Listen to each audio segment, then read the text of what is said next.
गीता मानव मात्र का धर्म शास्त्र है। महर्षि वेदव्यास। श्री कृष्णकालीन महर्षि वेदव्यास से पूर्व कोई भी शास्त्र पुस्तक के रूप में उपलब्ध नहीं था। श्रुत ज्ञान की इस परंपरा को तोड़ते हुए उन्होंने 4 वेद, ब्रह्म सूत्र, महाभारत, भागवत एवं गीता जैसे ग्रंथों में पूर्व संचित भौतिक एवं आध्यात्मिक ज्ञान राशि को संकलित कर अंत में स्वयं ही निर्णय दिया कि गीता सुगीता कर्तव्या किमन्यै शास्त्र विस्तरे या स्वयं पद्मनाभस्य मुखपद्माद विनिसृता। भीष्म पर्व।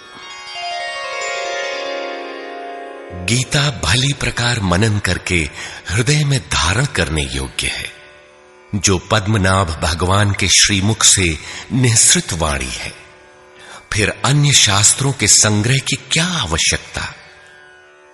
मानव सृष्टि के आदि में भगवान श्री कृष्ण के श्रीमुख से निःसृत अविनाशी योग अर्थात श्रीमद् भगवद गीता, जिसकी विस्तृत व्याख्या वेद और उपनिषद है, विस्मृति आ जाने पर उसी आदि शास्त्र को भगवान श्री कृष्ण ने अर्जुन के प्रति पुनः प्रकाशित किया, जिसकी यथावत व्याख्या यथार्थ गीता है। एकम शास्त्रम देवकी पुत्र गीतम एको देवो देवकी पुत्रेव एको मंत्र श्रुतस्य नामानि यानि कर्माप्येकम तस्य देवस्य सेवा। गीता महात्म्य। अर्थात एक ही शास्त्र है जो देवकी पुत्र भगवान ने श्रीमुख से गायन किया। गीता एक ही प्राप्त करने योग्य देव है। उस गायन में जो सत्य बताया, आत्मा सिवाय आत्मा के कुछ भी शाश्वत नहीं है। उस गायन में उन महायोगेश्वर ने क्या जपने के लिए कहा। ओम। अर्जुन, ओम अक्षय परमात्मा का नाम है, उसका जप कर और ध्यान मेरा धर। एक ही कर्म है। गीता में वर्णित परम देव एक परमात्मा की सेवा। उन्हें श्रद्धा से अपने हृदय में धारण करें। अस्तु, आरंभ से ही गीता आपका शास्त्र रहा है। भगवान श्री कृष्ण के हजारों वर्ष पश्चात परवर्ती जिन महापुरुषों ने एक ईश्वर को सत्य बताया, गीता के ही पथ पर चलने वाले पथिक हैं, गीता के ही संदेशवाहक हैं। ईश्वर से ही लौकिक एवं पारलौकिक सुखों की कामना, ईश्वर से डरना, अन्य किसी को ईश्वर न मानना, यहां तक तो सभी महापुरुषों ने बताया। किंतु ईश्वरीय साधना, ईश्वर तक की दूरी तय करना, ये केवल गीता में ही सांगोपांग क्रमबद्ध सुरक्षित है। गीता से सुख शांति तो मिलती ही है, ये अक्षय अनामय पद भी देती है। देखिए श्रीमद् भगवद गीता की टीका, यथार्थ गीता।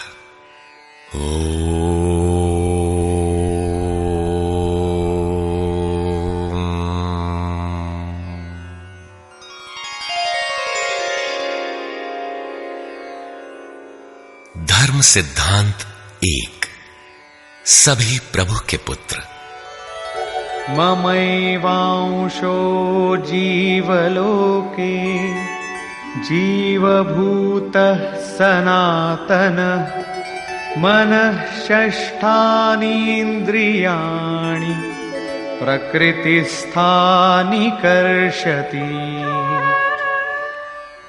सभी मानव ईश्वर की संतान है, मेरे विशुद्ध अंश हैं। मानव तन की सार्थकता। किम पुनर्ब्राह्मणा पुण्या भक्ता राजर्षयस्तथा अनित्यमसुखं लोकम् इमं प्राप्य भजस्व माम्। सुख रहित क्षण भंगुर किंतु दुर्लभ मानव तन को पाकर मेरा भजन कर, अर्थात भजन का अधिकार मनुष्य शरीरधारी को है। मनुष्य की केवल दो जाति, द्वौ भूत सर्गौ लोकेऽस्मिन् दैव आसुर एव च। दैवो विस्तरशः प्रोक्त आसुरं पार्थ मे शृणु। मनुष्य केवल दो प्रकार के हैं, देवता और असुर। जिसके हृदय में दैवी संपत्ति कार्य करती है वो देवता है, तथा जिसके हृदय में आसुरी संपत्ति कार्य करती है वो असुर है। तीसरी कोई अन्य जाति सृष्टि में नहीं है। हर कामना ईश्वर से सुलभ।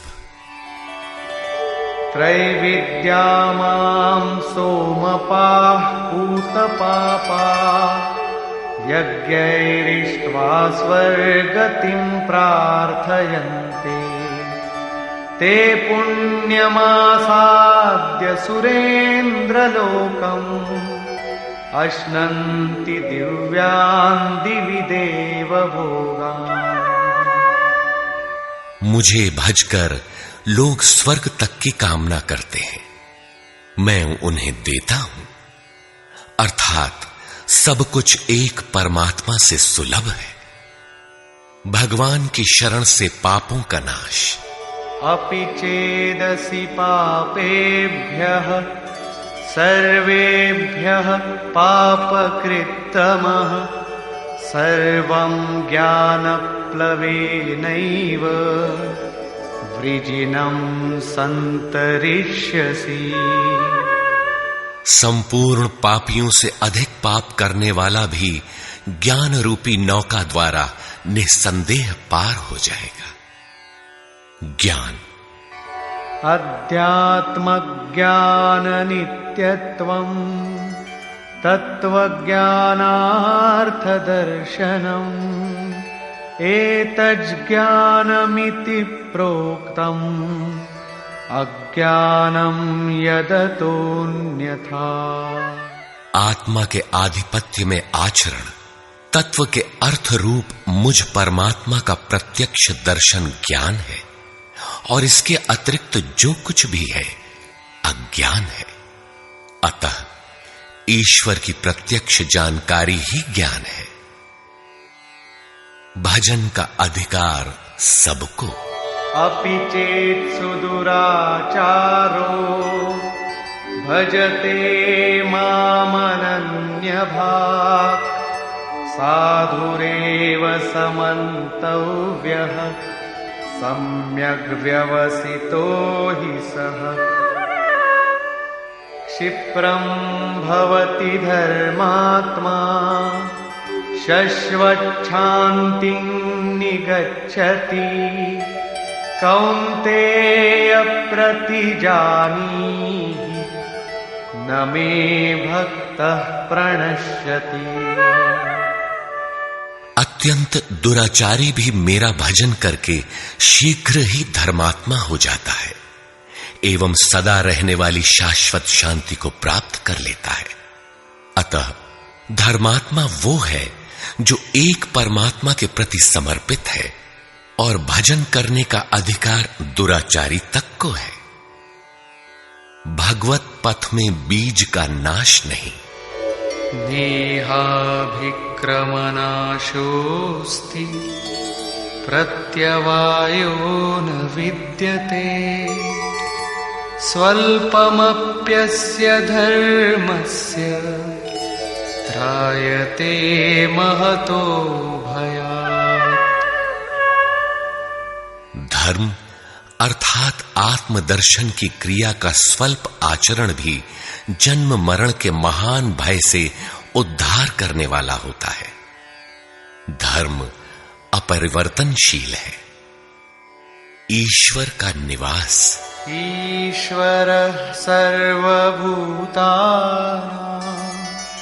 हृद्देशेऽर्जुन तिष्ठति भ्रामयन् सर्वभूतानि यन्त्रारूढानि मायया। ईश्वर सभी भूत प्राणियों के हृदय में रहता है, तो शरण किसकी जाएं? तमेव शरणं गच्छ सर्वभावेन भारत तत्प्रसादात् परां शान्तिं स्थानं प्राप्स्यसि शाश्वतम्। संपूर्ण भाव से उस हृदयस्थ एक परमात्मा की शरण में जाओ, जिसकी कृपा से तू परम शांति शाश्वत परम धाम को प्राप्त होगा। यज्ञ। सर्वाणीन्द्रियकर्माणि प्राणकर्माणि चापरे आत्मसंयमयोगाग्नौ जुह्वति ज्ञानदीपिते। संपूर्ण इंद्रियों के व्यापार को, मन की चेष्टाओं को ज्ञान से प्रकाशित हुई आत्मा में संयम रूपी योगाग्नि में हवन करते हैं। अपाने जुह्वति प्राणं प्राणे पानं तथा परे प्राणापानगतिरुद्ध्वा प्राणायाम परायणा। बहुत से योगी श्वास को प्रश्वास में हवन करते हैं और बहुत से प्रश्वास को श्वास में। इससे उन्नत अवस्था होने पर अन्य श्वास प्रश्वास की गति रोककर प्राणायाम परायण हो जाते हैं। इस प्रकार योग साधना की विधि विशेष का नाम यज्ञ है। उस यज्ञ को कार्य रूप देना कर्म है। कर्म। एवं बहुविधा यज्ञा वितता ब्रह्मणो मुखे कर्मजान् विद्धितान् सर्वान् एवं ज्ञात्वा विमोक्ष्यसे। इस प्रकार बहुत से यज्ञ जैसे श्वास का प्रश्वास में हवन, प्रश्वास का श्वास में हवन, श्वास प्रश्वास का निरोध कर प्राणायाम के परायण होना इत्यादि यज्ञ जिस आचरण से पूर्ण होता है, उस आचरण का नाम कर्म है। कर्म माने आराधना, कर्म माने चिंतन। योग साधना पद्धति का नाम यज्ञ है। विकर्म। विकर्म का अर्थ विकल्प शून्य कर्म है। प्राप्ति के पश्चात महापुरुषों के कर्म विकल्प शून्य होते हैं। आत्मस्थित, आत्मतृप्त, आप्त काम महापुरुषों को न तो कर्म करने से कोई लाभ है और न छोड़ने से कोई हानि ही है। फिर भी वे पीछे वालों के हित के लिए कर्म करते हैं। ऐसा कर्म विकल्प शून्य है, विशुद्ध है, और यही कर्म विकर्म कहलाता है। यज्ञ करने का अधिकार। यज्ञशिष्टामृत भुजो यान्ति ब्रह्म सनातनम् नायं लोकोऽस्त्य यज्ञस्य कुतोऽन्यः कुरु सत्तम। यज्ञ न करने वालों को दोबारा मनुष्य शरीर भी नहीं मिलता। अर्थात यज्ञ करने का अधिकार उन सब को है जिन्हें मनुष्य शरीर मिला है। ईश्वर देखा जा सकता है। भक्त्या त्वनन्यया शक्य अहमेवं विधोर्जुन ज्ञातुं द्रष्टुं च तत्त्वेन प्रवेष्टुं च परन्तप। अनन्य भक्ति के द्वारा मैं प्रत्यक्ष देखने, जानने तथा प्रवेश करने के लिए भी सुलभ हूं। आश्चर्यवत् पश्यति कश्चिदेनम्, आश्चर्यवद् वदति तथैव चान्यः, आश्चर्यवच्चैनमन्यः शृणोति, श्रुत्वाप्येनं वेद न चैव कश्चित्। इस अविनाशी आत्मा को कोई विरला ही आश्चर्य की तरह देखता है, आश्चर्य की तरह उपदेश करता है, और कोई विरला ही इसे आश्चर्य की तरह सुनता है। अर्थात ये प्रत्यक्ष दर्शन है। आत्मा ही सत्य है, सनातन है। अच्छेद्योऽयमदाह्योऽयम् अक्लेद्यो शोष्य एव च, नित्यः सर्वगतः स्थाणुः अचलोऽयं सनातनः। ये आत्मा सर्वव्यापक, अचल, स्थिर रहने वाला और सनातन है। आत्मा ही सत्य है। विधाता और उससे उत्पन्न सृष्टि नश्वर है। आब्रह्म भुवनाल्लोकाः पुनरावर्तिनोऽर्जुन, मामुपेत्य तु कौन्तेय पुनर्जन्म न विद्यते। ब्रह्मा और उससे निर्मित सृष्टि, देवता और दानव दुखों की खानी, क्षणभंगुर और नश्वर है, किंतु मेरा भक्त कभी नष्ट नहीं होता। भजन एक परमात्मा का करना चाहिए। देव पूजा। कामैस्तैस्तैर्हितज्ञानाः प्रपद्यन्तेऽन्यदेवताः, तन्तन्नियममास्थाय प्रकृत्या नियताः स्वया। कामनाओं से जिनकी बुद्धि आक्रांत है, ऐसे मूढ़ बुद्धि ही परमात्मा के अतिरिक्त अन्य देवताओं की पूजा करते हैं। येऽप्यन्यदेवता भक्ता यजन्ते श्रद्धयान्विताः, तेऽपि मामेव कौन्तेय यजन्त्यविधिपूर्वकम्। देवताओं को पूजने वाला मेरी ही पूजा करता है, किंतु वह पूजन अविधि पूर्वक है, इसलिए नष्ट हो जाता है।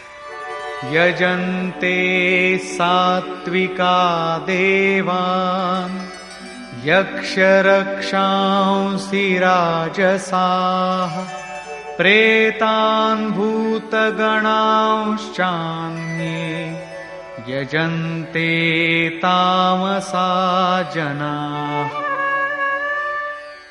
अर्जुन, शास्त्र विधि को त्याग कर भजने वाले सात्विक श्रद्धा वाले देवताओं को, राजस पुरुष यक्ष राक्षसों को और तामस पुरुष भूत प्रेतों को पूजते हैं, किंतु कर्षयन्तः शरीरस्थम् भूतग्राममचेतसः, मां चैवान्तः शरीरस्थम् तान् विद्यासुरनिश्चयान्। वे शरीर रूप से स्थित भूत समुदाय और अंतर्यामी रूप में स्थित मुझ परमात्मा को कृश करने वाले हैं।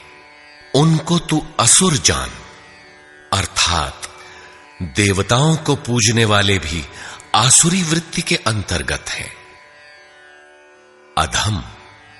तानहं द्विषतः क्रूरान् संसारेषु नराधमान् क्षिपाम्यजस्रमशुभान् आसुरीष्वेव योनिषु।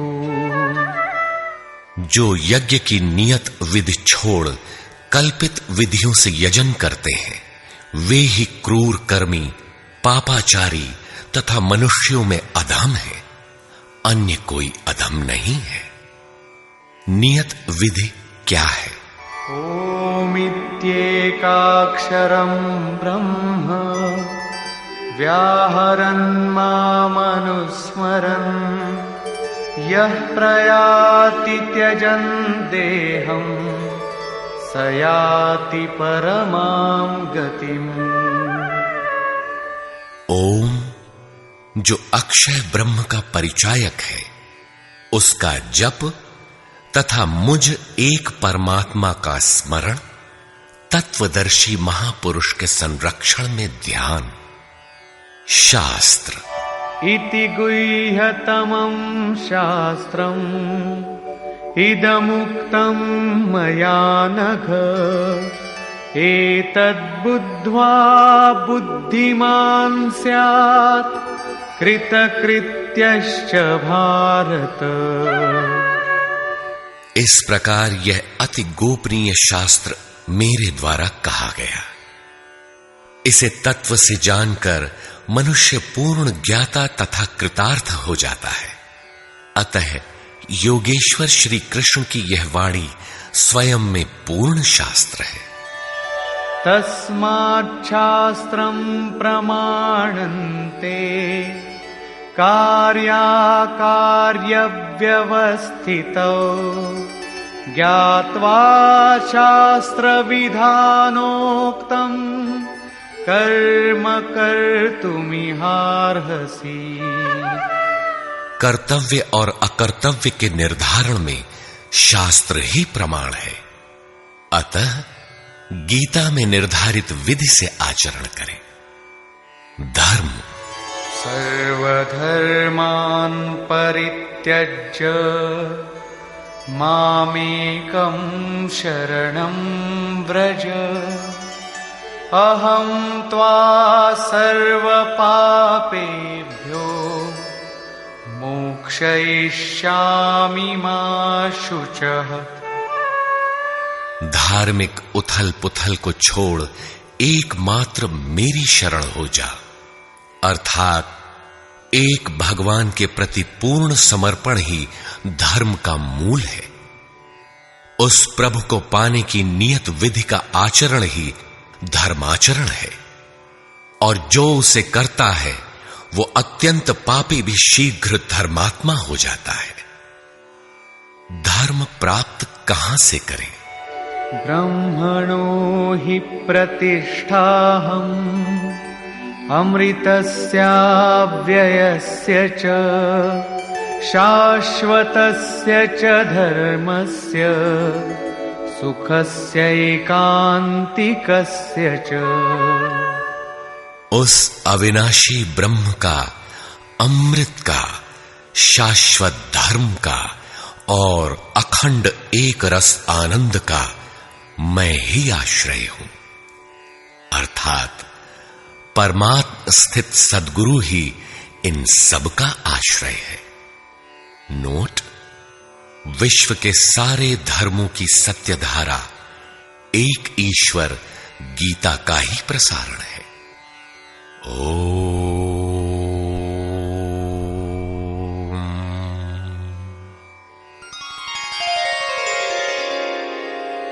प्राक कथन। वस्तुतः गीता पर टीका लिखने की अब कोई आवश्यकता प्रतीत नहीं होती, क्योंकि इस पर सहस्त्रों टीकाएं लिखी जा चुकी हैं, जिनमें 50 तो केवल संस्कृत में ही हैं। गीता को लेकर 50 मत हैं, जबकि सबकी आधारशिला एकमात्र गीता है। योगेश्वर श्री कृष्ण ने तो कोई एक बात कही होगी, फिर यह मतभेद क्यों? वस्तुतः वक्ता एक ही बात कहता है, किंतु श्रोता यदि 10 बैठे हों तो 10 प्रकार के आशय ग्रहण करते हैं। व्यक्ति की बुद्धि पर तामसी, राजसी अथवा सात्विक गुणों का जितना प्रभाव है, उसी स्तर से उस वार्ता को पकड़ पाता है। इससे आगे वो समझ नहीं पाता। अतः मतभेद स्वाभाविक है। विभिन्न मतवादों से और कभी-कभी एक ही सिद्धांत को अलग-अलग काल और भाषाओं में व्यक्त करने से साधारण मनुष्य संशय में पड़ जाता है। बहुत सी टीकाओं के बीच वह सत्य धारा भी प्रवाहित है, किंतु शुद्ध अर्थ वाली एक टीका हजारों टीकाओं के बीच रख दी जाए तो उनमें यह पहचानना कठिन हो जाता है कि यथार्थ कौन है। वर्तमान काल में गीता की बहुत सी टीकाएं हो गई हैं। सभी अपनी अपनी सत्यता का उद्घोष करती हैं, किंतु गीता के शुद्ध अर्थ से वे बहुत दूर हैं। निस्संदेह कुछ महापुरुषों ने सत्य का स्पर्श भी किया, किंतु कतिपय कारणों से वे उसे समाज के समक्ष प्रस्तुत न कर सके। श्री कृष्ण के आशय को हृदयंगम न कर पाने का मूल कारण है कि वे एक योगी थे। श्री कृष्ण जिस स्तर की बात करते हैं, क्रमशः चलकर उसी स्तर पर खड़ा होने वाला कोई महापुरुष ही अक्षरशः बता सकेगा कि श्री कृष्ण ने जिस समय गीता का उपदेश दिया था, उस समय उनके मनोगत भाव क्या थे। मनोगत समस्त भाव कहने में नहीं आते। कुछ तो कहने में आ पाते हैं, कुछ भाव भंगिमा से व्यक्त होते हैं, और शेष पर्याप्त क्रियात्मक हैं, जिन्हें कोई पथिक चलकर ही जान सकता है। जिस स्तर पर श्री कृष्ण थे, क्रमशः चलकर उसी अवस्था को प्राप्त महापुरुष ही जानता है कि गीता क्या कहती है। वह गीता की पंक्तियां ही नहीं दोहराता, बल्कि उनके भावों को भी दर्शा देता है, क्योंकि जो दृश्य श्री कृष्ण के सामने था, वही उस वर्तमान महापुरुष के समक्ष भी है। इसलिए वो देखता है, दिखा देगा, आप में जागृत भी कर देगा, उस पथ पर चला भी देगा। पूज्य श्री परमहंस जी महाराज भी उसी स्तर के महापुरुष थे।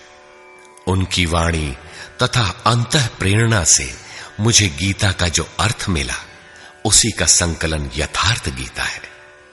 इसमें मेरा अपना कुछ भी नहीं है। यह क्रियात्मक है। साधन अपनाने वाले प्रत्येक पुरुष को इसी परिधि से गुजरना होगा। जब तक वो इससे अलग है, तब तक स्पष्ट है कि वो साधन नहीं करता, किसी न किसी प्रकार की लकीर अवश्य पीटता है। अतः किसी महापुरुष की शरण ले। श्री कृष्ण ने किसी अन्य सत्य को नहीं बताया, बल्कि कहा, ऋषिभिर बहुधा गीतम। ऋषियों ने अनेकों बार जिसका गायन किया है, वही कहने जा रहा हूं। उन्होंने यह नहीं कहा कि उस ज्ञान को केवल मैं ही जानता हूं या मैं ही बताऊंगा, बल्कि कहा, किसी तत्वदर्शी के पास जाओ, निष्कपट भाव से सेवा करके उस ज्ञान को प्राप्त करो। श्री कृष्ण ने महापुरुषों द्वारा शोधित सत्य को ही उद्घाटित किया है। गीता सुबोध संस्कृत में है। यदि अन्वयार्थ ही लें तो गीता का अधिकांश आप स्वयं हृदयंगम कर सकेंगे, किंतु आप ज्यों का त्यों अर्थ नहीं लेते। उदाहरण के लिए, श्री कृष्ण ने स्पष्ट कहा कि यज्ञ की प्रक्रिया ही कर्म है। फिर भी आप कहते हैं कि खेती करना कर्म है। यज्ञ को स्पष्ट करते हुए उन्होंने बताया कि यज्ञ में बहुत से योगी जन प्राण में अपान को हवन करते हैं, बहुत से अपान में प्राण को हवन करते हैं, बहुत से योगी प्राण अपान दोनों को रोककर प्राणायाम परायण हो जाते हैं, बहुत से योगी इंद्रियों की संपूर्ण प्रवृत्तियों को संयमाग्नि में हवन करते हैं, इस प्रकार श्वास प्रश्वास का चिंतन यज्ञ है। मन सहित इंद्रियों का संयम यज्ञ है। शास्त्रकार ने स्वयं यज्ञ बताया, फिर भी आप कहते हैं कि विष्णु के निमित्त स्वाहा बोलना, अग्नि में जौ तिल घी का हवन करना यज्ञ है। उन योगेश्वर ने ऐसा एक शब्द भी नहीं कहा। क्या कारण है कि आप समझ नहीं पाते? बाल की खाल निकालकर रटने पर भी क्यों वाक्य विन्यास ही आपके हाथ लगता है? आप अपने को यथार्थ जानकारी से शून्य ही क्यों पाते हैं? वस्तुतः मनुष्य जन्म लेकर क्रमशः बड़ा होता है तो पैतृक संपत्ति, घर, दुकान, जमीन जायदाद, पद प्रतिष्ठा, गाय भैंस, यंत्र उपकरण इत्यादि उसे विरासत में मिलती है। ठीक इसी प्रकार उसे कुछ रूढ़ियां, परंपराएं, पूजा पद्धतियां भी विरासत में मिल जाती हैं। 33 करोड़ देवी देवता तो भारत में बहुत पहले गिने गए थे। विश्व में उनके अनगिनत रूप हैं।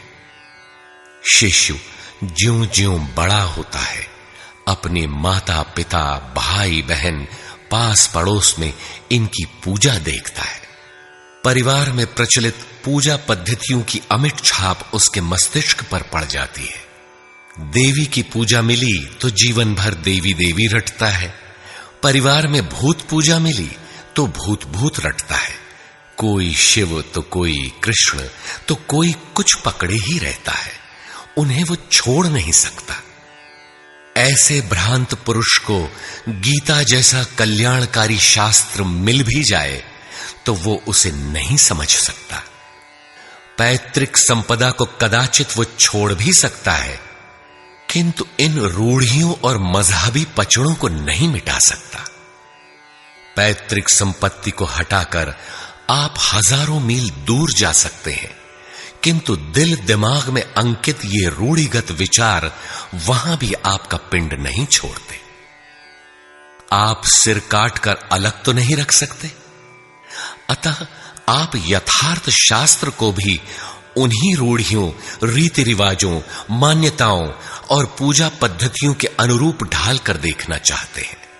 यदि उनके अनुरूप बात ढलती है, वार्ता का क्रम बैठता है, तो आप उसे सही मानते हैं, और नहीं ढलती तो गलत मानते हैं।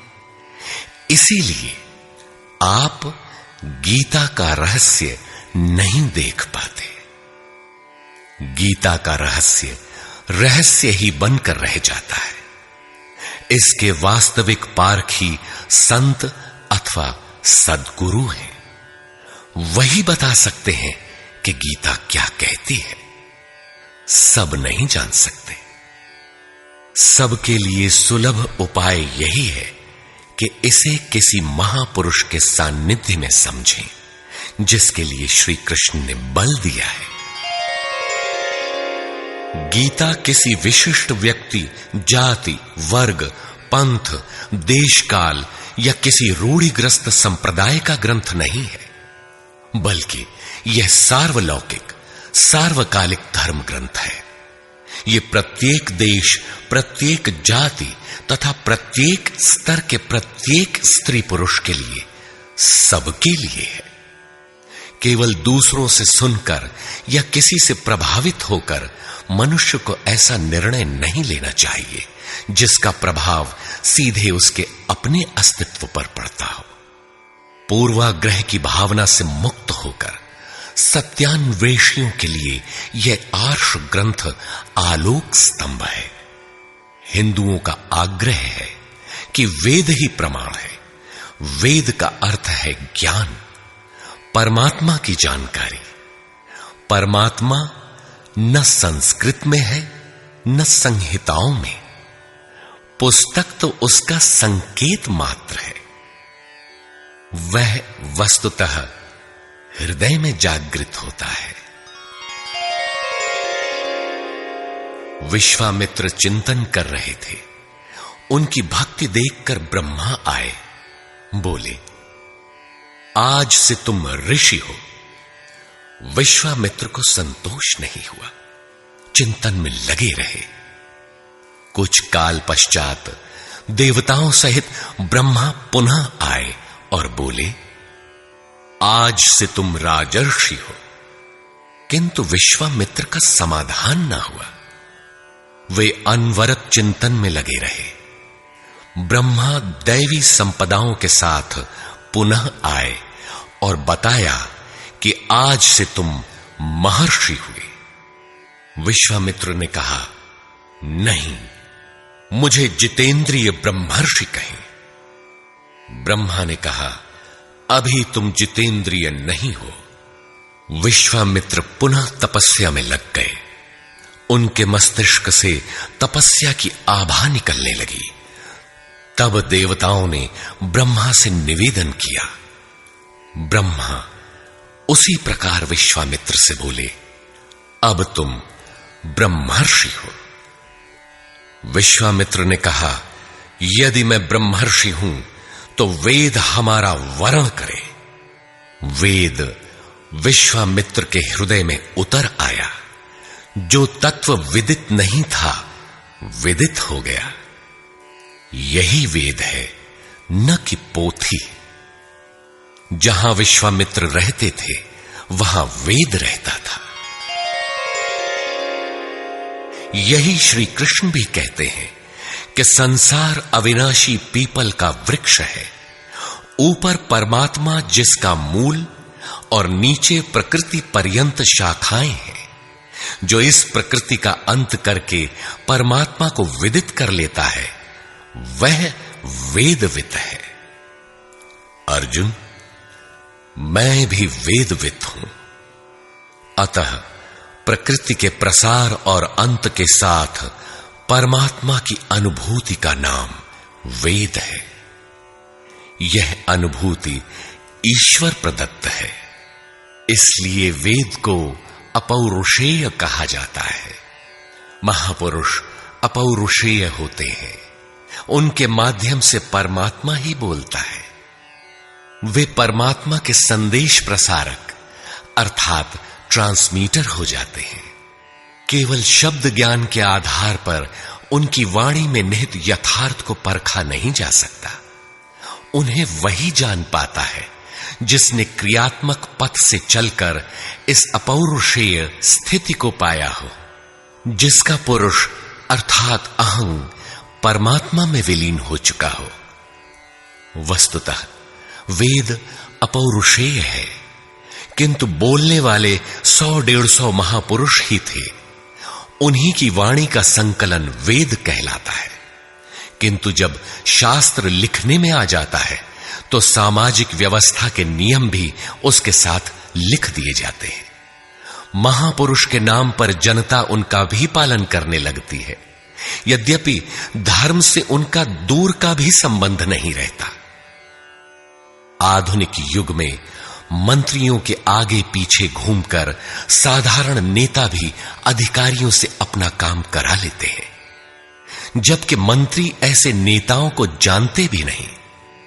इसी प्रकार सामाजिक व्यवस्थाकार महापुरुष की ओट में जीने खाने की व्यवस्था भी ग्रंथों में लिपिबद्ध कर देते हैं। उनका सामाजिक उपयोग तत्सामयिक ही होता है। वेदों के संबंध में भी यही है। वेद के 2 भाग हैं, कर्मकांड और ज्ञान कांड। कर्मकांड समाज शास्त्र है, जैसे वास्तुशास्त्र, आयुर्वेद, धनुर्वेद, गंधर्व वेद इत्यादि। ज्ञान कांड उपनिषद है। उनका भी मूल योगेश्वर श्री कृष्ण की प्रथम वाणी गीता है। सारांशत गीता अपौरुषेय परमात्मा से समुद्भूत उपनिषद सुधा का सार सर्वस्व है। इसी प्रकार प्रत्येक महापुरुष जो परम तत्व को प्राप्त कर लेता है, स्वयं में धर्म ग्रंथ है। उसकी वाणी का संकलन विश्व में कहीं भी हो, शास्त्र कहलाता है। किंतु कतिपय धर्मावलंबियों का यह कथन है कि जितना कुरान में लिखा है उतना ही सच है। अब कुरान नहीं उतरेगा। ईसा मसीह पर विश्वास किए बिना स्वर्ग नहीं मिल सकता। वह ईश्वर का इकलौता बेटा था। अब ऐसा महापुरुष नहीं हो सकता। उनकी रूढ़िवादिता है। यदि उसी तत्व को साक्षात कर लिया जाए तो वही बात फिर होगी। गीता सार्वभौम है। धर्म के नाम पर प्रचलित विश्व के समस्त धर्म ग्रंथों में गीता का स्थान अद्वितीय है। यह स्वयं में धर्मशास्त्र ही नहीं बल्कि अन्य धर्म ग्रंथों में निहित सत्य का मानदंड भी है। गीता वह कसौटी है जिस पर प्रत्येक धर्म ग्रंथ में अनुस्यूत सत्य अनावृत हो उठता है। परस्पर विरोधी कथनों का समाधान निकल आता है। प्रत्येक धर्म ग्रंथ में संसार में जीने खाने की कला और कर्म कांडों का बाहुल्य है। जीवन को आकर्षक बनाने के लिए उन्हें करने तथा न करने के रोचक भयानक वर्णनों से धर्म ग्रंथ भरे पड़े हैं। कर्म कांडों की इसी परंपरा को जनता धर्म समझने लगती है। जीवन निर्वाह की कला के लिए निर्मित पूजा पद्धतियों में देश काल और परिस्थितियों के अनुसार परिवर्तन स्वाभाविक है। धर्म के नाम पर समाज में कलह का यही एकमात्र कारण है। गीता इन क्षणिक व्यवस्थाओं से ऊपर उठकर आत्मिक पूर्णता में प्रतिष्ठित करने का क्रियात्मक अनुशीलन है, जिसका एक भी श्लोक भौतिक जीवन यापन के लिए नहीं है। इसका प्रत्येक श्लोक आपसे आंतरिक युद्ध आराधना की मांग करता है। तथाकथित धर्म ग्रंथों की भांति यह आपको स्वर्ग या नर्क के द्वंद्व में फंसाकर नहीं छोड़ता, बल्कि उस अमरत्व की उपलब्धि कराता है जिसके पीछे जन्म मृत्यु का बंधन नहीं रह जाता। प्रत्येक महापुरुष की अपनी शैली और कुछ अपने विशिष्ट शब्द होते हैं। योगेश्वर श्री कृष्ण ने भी गीता में कर्म, यज्ञ, वर्ण, वर्ण संकर, युद्ध, क्षेत्र, ज्ञान इत्यादि शब्दों पर बार बार बल दिया है। इन शब्दों का अपना आशय है और पुनरावृत्ति में भी इनका अपना सौंदर्य है। हिंदी रूपांतरण में इन शब्दों को उसी आशय में लिया गया है तथा आवश्यक स्थलों की व्याख्या भी की गई है। गीता के आकर्षण निम्नलिखित प्रश्न हैं, जिनका आशय आधुनिक समाज खो चुका है। वे इस प्रकार हैं जिन्हें यथार्थ गीता में आप पाएंगे। श्री कृष्ण एक योगेश्वर थे। सत्य, आत्मा ही सत्य है। सनातन, आत्मा सनातन है, परमात्मा सनातन है। सनातन धर्म परमात्मा से मिलाने वाली क्रिया है। युद्ध दैवी एवं आसुरी संपदाओं का संघर्ष युद्ध है। ये अंतःकरण की दो प्रवृत्तियां हैं। इन दोनों का मिटना परिणाम है। युद्ध स्थान यह मानव शरीर और मन सहित इंद्रियों का समूह युद्ध स्थल है। ज्ञान परमात्मा की प्रत्यक्ष जानकारी ज्ञान है। योग संसार के संयोग वियोग से रहित अव्यक्त ब्रह्म के मिलन का नाम योग है।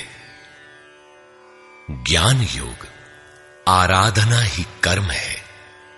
अपने पर निर्भर होकर कर्म में प्रवृत्त होना ज्ञान योग है।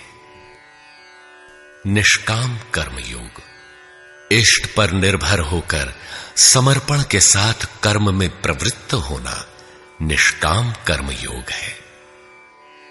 श्री कृष्ण ने किस सत्य को बताया? श्री कृष्ण ने उसी सत्य को बताया जिसको तत्वदर्शियों ने पहले देख लिया था और आगे भी देखेंगे। यज्ञ साधना की विधि विशेष का नाम यज्ञ है। कर्म, यज्ञ को कार्य रूप देना ही कर्म है। वर्ण, आराधना की एक ही विधि जिसका नाम कर्म है, जिसको 4 श्रेणियों में बांटा है, वही 4 वर्ण है। ये एक ही साधक का ऊंचा नीचा स्तर है, न कि जाति। वर्ण संकर, परमात्म पथ से च्युत होना, साधन में भ्रम उत्पन्न हो जाना वर्ण संकर है। मनुष्य की श्रेणी, अंतःकरण के स्वभाव के अनुसार मनुष्य 2 प्रकार का होता है। एक देवताओं जैसा, दूसरा असुरों जैसा। यही मनुष्य की 2 जातियां हैं जो स्वभाव द्वारा निर्धारित हैं, और यह स्वभाव घटता बढ़ता रहता है। देवता, हृदय देश में परम देव परमात्मा का देवत्व अर्जित कराने वाले गुणों का समूह है।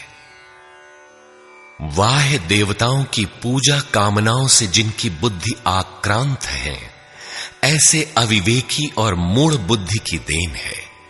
वे मेरे ही पुजारी हैं, किंतु अविधि पूर्वक है। अवतार व्यक्ति के हृदय में होता है, बाहर नहीं।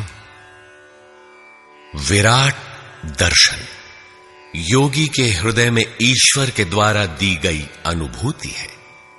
भगवान साधक में दृष्टि बनकर खड़े हों तभी दिखाई पड़ते हैं। पूजनीय देव इष्ट, एकमात्र परात्पर ब्रह्म ही पूजनीय देव है। उसे खोजने का स्थान हृदय देश है।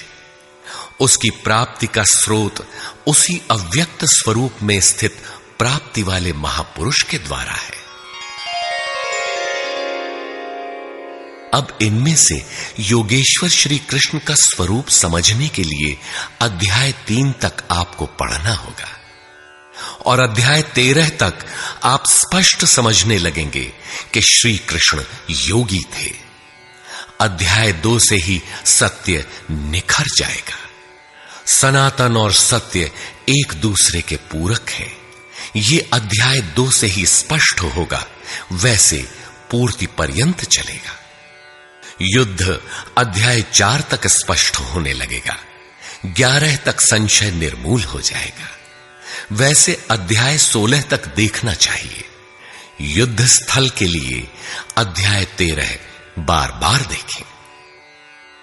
ज्ञान अध्याय 4 से स्पष्ट होगा, तथा अध्याय 13 में भली प्रकार समझ में आएगा कि प्रत्यक्ष दर्शन का नाम ज्ञान है।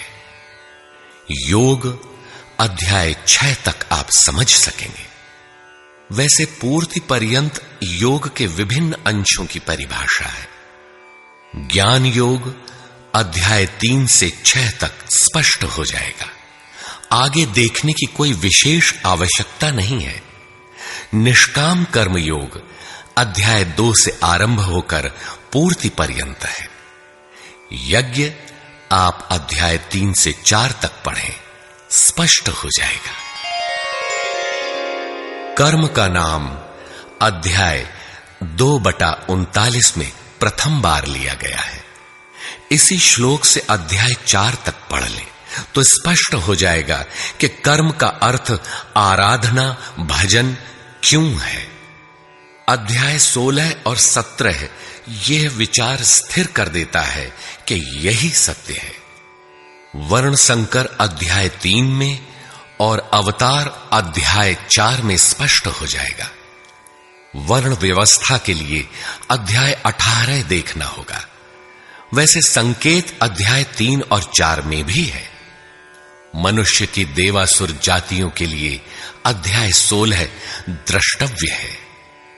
विराट दर्शन अध्याय 10 से 11 तक स्पष्ट हो गया है। अध्याय 7, 9 और 15 में भी इस पर प्रकाश डाला गया है। अध्याय 7, 9 और 17 में बाह्य देवताओं की अस्तित्वहीनता स्पष्ट हो जाती है। परमात्मा के पूजन की स्थली हृदय देश ही है, जिसमें ध्यान, श्वास प्रश्वास के चिंतन इत्यादि की क्रियाएं जो एकांत में बैठकर की जाती हैं। अध्याय 3, 4, 6 और 18 में स्पष्ट है। बहुत सोचने विचारने से क्या प्रयोजन है? यदि अध्याय 6 तक ही अध्ययन कर लें तो भी यथार्थ गीता का मूल आशय आपकी समझ में आ जाएगा।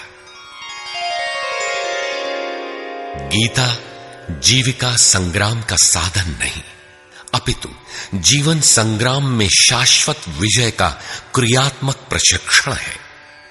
इसलिए युद्ध ग्रंथ है जो वास्तविक विजय दिलाता है, किंतु गीतोक्त युद्ध तलवार, धनुष, वाण, गदा और फरसे से लड़ा जाने वाला सांसारिक युद्ध नहीं है, और न इन युद्धों में शाश्वत विजय निहित है। ये सत प्रवृत्तियों का संघर्ष है, जिनके रूपकात्मक वर्णन की परंपरा रही है। वेद में इंद्र और वृत्र, विद्या और अविद्या, पुराणों में देवासुर संग्राम, महाकाव्यों में राम और रावण, कौरव एवं पांडवों के संघर्ष को ही गीता में धर्म क्षेत्र और कुरुक्षेत्र, दैवी संपद एवं आसुरी संपद, सजातीय एवं विजातीय, सद्गुण एवं दुर्गुणों का संघर्ष कहा गया है। यह संघर्ष जहां होता है वह स्थान कहां है? गीता का धर्म क्षेत्र और कुरुक्षेत्र भारत का कोई भूखंड नहीं, बल्कि स्वयं गीताकार के शब्दों में इदं शरीरम कौन्तेय क्षेत्रमित्यभिधीयते। कौन्तेय, यह शरीर ही एक क्षेत्र है जिसमें बोया हुआ भला और बुरा बीज संस्कार रूप से सदैव उगता है। 10 इंद्रियां, मन, बुद्धि, चित्त, अहंकार, 5 विकार और 3 गुणों का विकार इस क्षेत्र का विस्तार है। प्रकृति से उत्पन्न इन 3 गुणों से विवश होकर मनुष्य को कर्म करना पड़ता है। वह क्षण मात्र भी कर्म किए बिना नहीं रह सकता। पुनरपि जननम पुनरपि मरणम पुनरपि जननी जठरे शयनम। जन्म जन्मांतरों से करते ही तो बीत रहा है, यही कुरुक्षेत्र है। सद्गुरु के माध्यम से साधना के सही दौर में पढ़कर साधक जब परम धर्म परमात्मा की ओर अग्रसर होता है, तब यह क्षेत्र धर्म क्षेत्र बन जाता है। यह शरीर ही क्षेत्र है। इसी शरीर के अंतराल में अंतःकरण की 2 प्रवृत्तियां पुरातन हैं, दैवी संपद और आसुरी संपद। दैवी संपद में है पुण्य रूपी पांडु और कर्तव्य रूपी कुंती। पुण्य जागृत होने से पहले मनुष्य जो कुछ भी कर्तव्य समझकर करता है, अपनी समझ से वह कर्तव्य ही करता है, किंतु उससे कर्तव्य होता नहीं, क्योंकि पुण्य के बिना कर्तव्य को समझा ही नहीं जा सकता। कुंती ने पांडु से संबंध होने से पूर्व जो कुछ भी अर्जित किया वह था कर्ण। आजीवन कुंती के पुत्रों से लड़ता रह गया।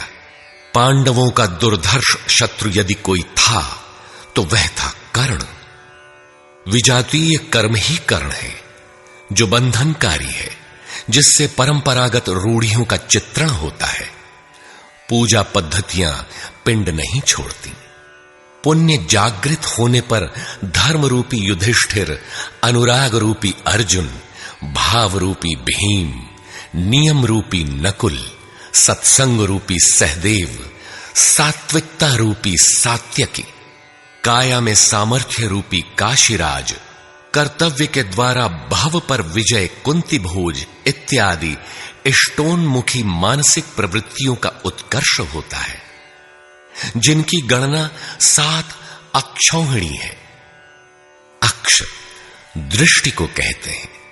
सत्यमयी दृष्टिकोण से जिसका गठन है वह है दैवी संपद। परम धर्म परमात्मा तक की दूरी तय कराने वाली ये 7 सीढ़ियां, 7 भूमिकाएं हैं, न कि कोई गणना विशेष। वस्तुतः ये प्रवृत्तियां अनंत हैं। दूसरी ओर है कुरुक्षेत्र, जिसमें 10 इंद्रियां और 1 मन 11 अक्षौहिणी सेना है। मन सहित इंद्रियमयी दृष्टिकोण से जिसका गठन है वह है आसुरी संपद, जिसमें है अज्ञान रूपी धृतराष्ट्र, जो सत्य को जानते हुए भी अंधा बना रहता है। उसकी सहचारिणी है गांधारी, इंद्रिय आधार वाली प्रवृत्ति। इनके साथ हैं मोह रूपी दुर्योधन, दुर्बुद्धि रूपी दुःशासन, विजातीय कर्म रूपी कर्ण, भ्रम रूपी भीष्म, द्वैत के आचरण रूपी द्रोणाचार्य, आसक्ति रूपी अश्वत्थामा, विकल्प रूपी विकर्ण, अधूरी साधना में कृपा के आचरण रूपी कृपाचार्य, और इन सब के बीच जीव रूपी विदुर है, जो रहता है अज्ञान में, किंतु दृष्टि सदैव पांडवों पर है। पुण्य से प्रवाहित प्रवृत्ति पर है, क्योंकि आत्मा परमात्मा का शुद्ध अंश है। इस प्रकार आसुरी संपद भी अनंत है।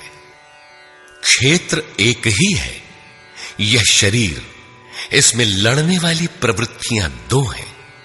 एक प्रकृति में विश्वास दिलाती है, नीच अधम योनियों का कारण बनती है, तो दूसरी परम पुरुष परमात्मा में विश्वास और प्रवेश दिलाती है। तत्वदर्शी महापुरुष के संरक्षण में क्रमशः साधन करने पर दैवी संपत्ति का उत्कर्ष और आसुरी संपत्ति का सर्वथा शमन हो जाता है। जब कोई विकार ही नहीं रहा, मन का सर्वथा निरोध और निरुद्ध मन का भी विलय हो जाता है, तो दैवी संपत्ति की आवश्यकता समाप्त हो जाती है। अर्जुन ने देखा कि कौरव पक्ष के अनंतर पांडव पक्ष के योद्धा भी योगेश्वर में समाहित हो रहे हैं। पूर्ति के साथ दैवी संपत्ति भी विलीन हो जाती है। अंतिम शाश्वत परिणाम निकल आता है। इसके पश्चात महापुरुष यदि कुछ करता है तो केवल अनुयायियों के मार्गदर्शन के लिए ही करता है। लोक संग्रह की इसी भावना से महापुरुषों ने सूक्ष्म मनोभावों का वर्णन उन्हें ठोस स्थूल रूप देकर किया है। गीता छंदोबद्ध है, व्याकरण सम्मत है, किंतु इसके पात्र प्रतीकात्मक हैं। अमूर्त योग्यताओं के मूर्त रूप मात्र है। गीता के आरंभ में 30-40 पात्रों का नाम लिया गया है, जिनमें आधे सजातीय हैं, आधे विजातीय। कुछ पांडव पक्ष के हैं, कुछ कौरव पक्ष के। विश्व रूप दर्शन के समय इनमें से 4-6 नाम पुनः आए हैं, अन्यथा संपूर्ण गीता में इन नामों की चर्चा तक नहीं है। एकमात्र अर्जुन ही ऐसा पात्र है जो आरंभ से अंत तक योगेश्वर के समक्ष है। वह अर्जुन भी केवल योग्यता का प्रतीक है, न कि व्यक्ति विशेष। गीता के आरंभ में अर्जुन सनातन कुल धर्म के लिए विकल है, किंतु योगेश्वर श्री कृष्ण ने इसे अज्ञान बताया और निर्देश दिया कि आत्मा ही सनातन है, शरीर नाशवान है, इसलिए युद्ध कर। इस आदेश से यह स्पष्ट नहीं होता कि अर्जुन कौरवों को ही मारे।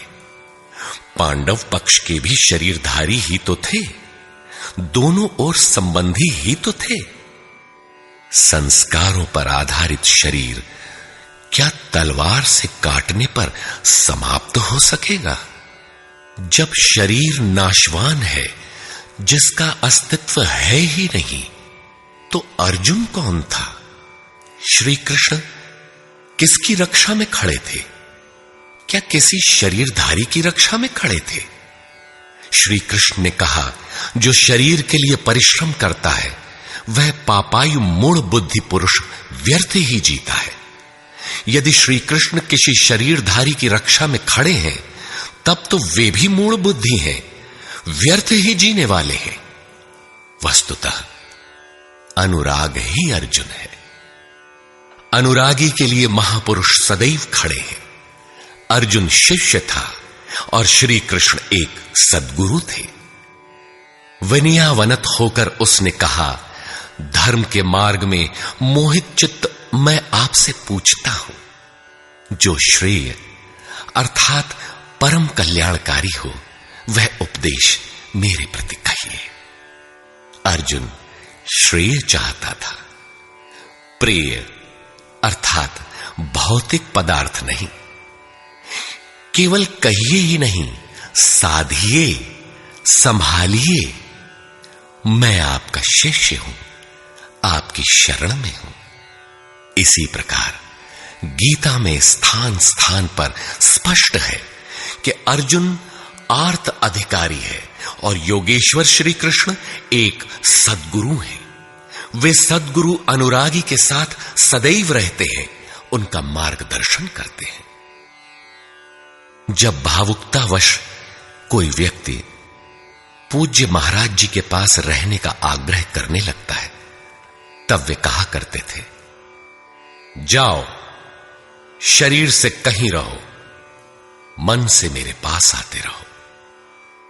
प्रातः सायं राम शिव ओम किसी 1, 2, 2.5 अक्षर के नाम का जाप करो और मेरे स्वरूप का हृदय में ध्यान धरो। 1 मिनट भी स्वरूप पकड़ लोगे तो जिसका नाम भजन है वो मैं तुम्हें दूंगा। इससे अधिक पकड़ने लगोगे तो हृदय से रथी बनकर सदैव तुम्हारे साथ रहूंगा।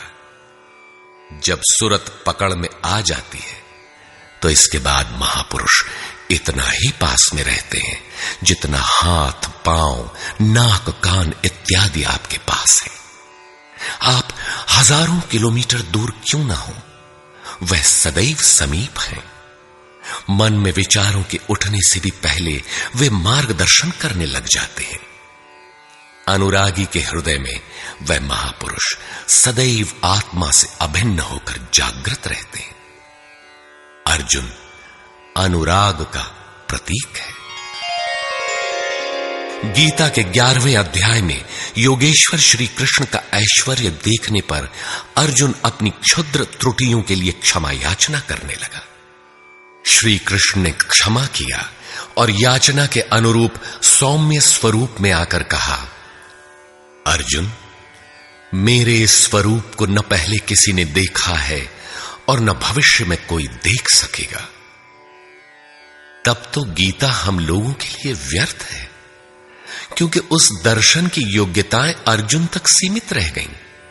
जबकि उसी समय संजय देख रहा था, पहले भी उन्होंने कहा, बहुत से योगी जन ज्ञान रूपी तप से पवित्र होकर मेरे साक्षात स्वरूप को प्राप्त कर चुके हैं। अंततः वे महापुरुष कहना क्या चाहते हैं? वस्तुतः अनुराग ही अर्जुन है, जो आपके हृदय की भावना विशेष है। अनुराग विहीन पुरुष न कभी पूर्व में देख सका है और न ही अनुराग विहीन पुरुष भविष्य में कभी देख सकेगा। मिले ही न रघुपति बिनु अनुरागा, किए जोग तब ज्ञान बिरागा। अतः अर्जुन एक प्रतीक है। यदि प्रतीक नहीं है तो गीता का पीछा छोड़ दें। गीता आपके लिए नहीं है, क्योंकि उस दर्शन की योग्यता अर्जुन तक ही सीमित रह गई। अध्याय के अंत में योगेश्वर निर्णय देते हैं, अर्जुन, अनन्य भक्ति और श्रद्धा द्वारा मैं इस प्रकार प्रत्यक्ष देखने के लिए, अर्थात जैसा तूने देखा, तत्व से स्पष्ट जानने के लिए और प्रवेश करने के लिए भी सुलभ हूं। अनन्य भक्ति अनुराग का ही दूसरा रूप है और यही अर्जुन का स्वरूप भी है। अर्जुन पथिक का प्रतीक है। इस प्रकार गीता के पात्र प्रतीकात्मक हैं, यथा स्थान उनका संकेत है। रहे हो कोई ऐतिहासिक श्री कृष्ण और अर्जुन, निश्चय ही हुआ हो कोई विश्व युद्ध, किंतु गीता में भौतिक युद्ध का चित्रण कदापि नहीं है। उस ऐतिहासिक युद्ध के मुहाने पर घबराया तो था अर्जुन, न कि सेना। सेना तो लड़ने को तैयार खड़ी थी। क्या गीता का उपदेश देकर श्री कृष्ण ने सव्यसाची अर्जुन को सेना की योग्यता का बनाया? वस्तुतः साधन लिखने में नहीं आता, सब कुछ पढ़ लेने के बाद भी चलना शेष ही रहता है। यही प्रेरणा यथार्थ गीता है।